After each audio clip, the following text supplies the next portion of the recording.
Bismillahirrahmanirrahim. Assalamualaikum warahmatullahi wabarakatuh. Waalaikumsalam Waalaikumsalam. warahmatullahi wabarakatuh.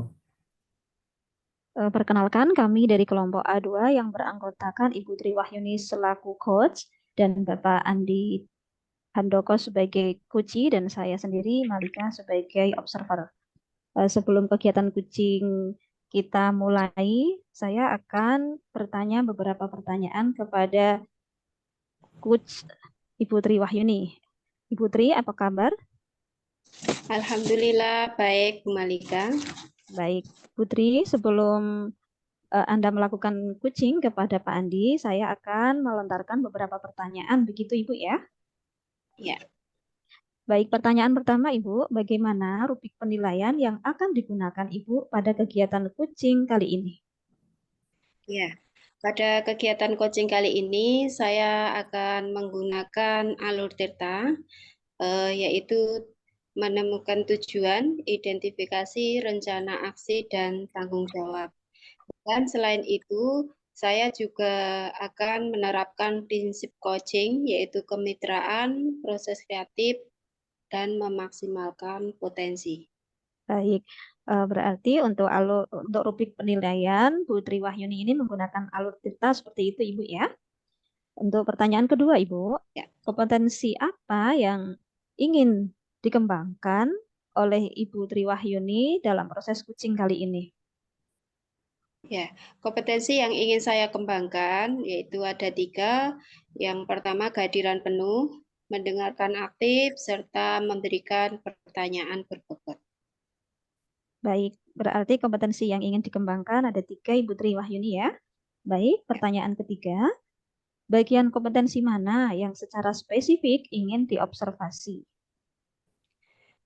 Kompetensi mendengarkan aktif mungkin ya, karena dengan mendengarkan aktif kita bisa memahami permasalahan dari kunci dan coach sendiri juga dapat menanggapi permasalahan dari kunci itu dengan baik.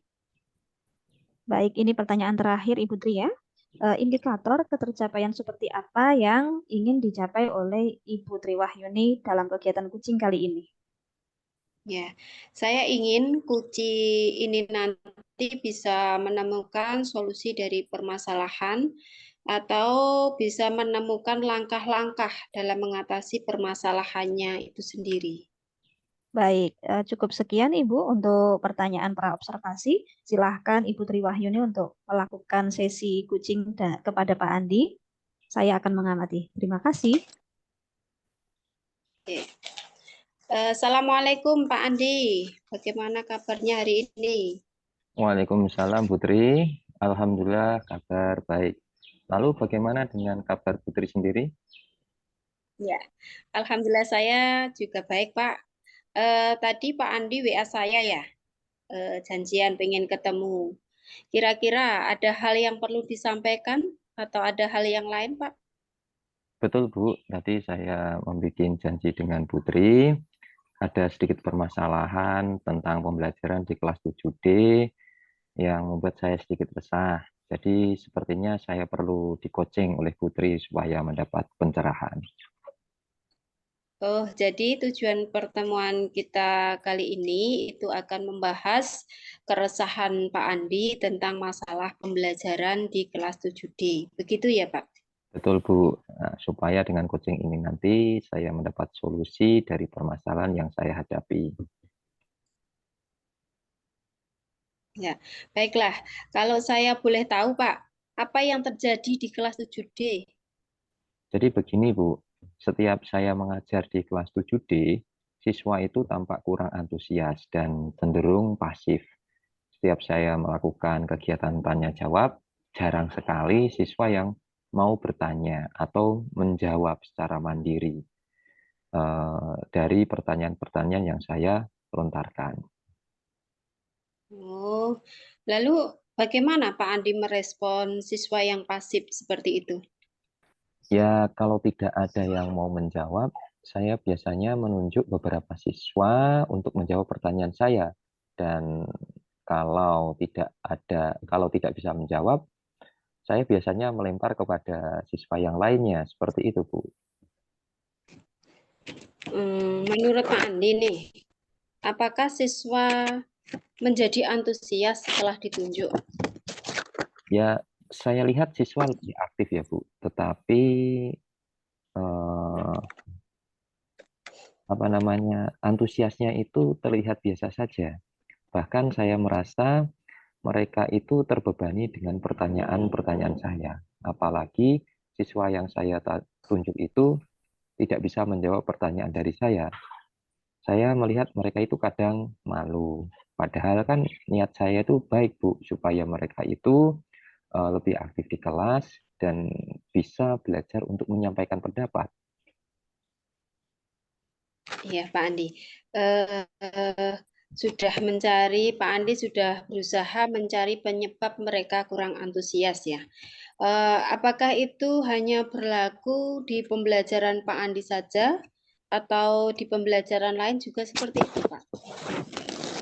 Nah, itu dia, Bu. Saya itu sempat tanya ke guru-guru lainnya dan jawabannya itu ada yang sama dengan saya, yaitu mereka itu kurang aktif.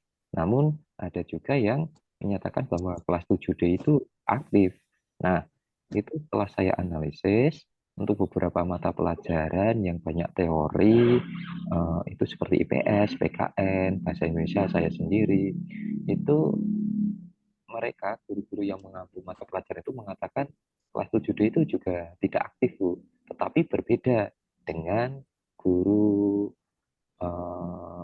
mapel PJOK dan prakarya. Mereka mengatakan bahwa kelas 7D itu aktif saat pembelajaran. Aktif. Oh, mungkin Pak Andi bisa menganalisis lagi perbedaan-perbedaan mata pelajaran tersebut yang ternyata juga membuat antusias siswa menjadi berbeda. Mungkin bisa dianalisis lagi, Pak. Mungkin gini ya, Bu.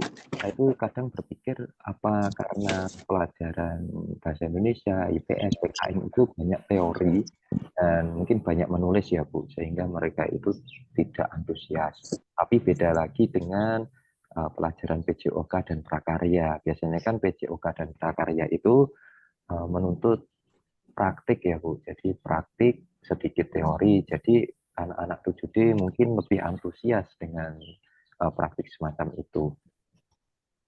Iya. Mungkin bisa seperti itu, Pak Andi.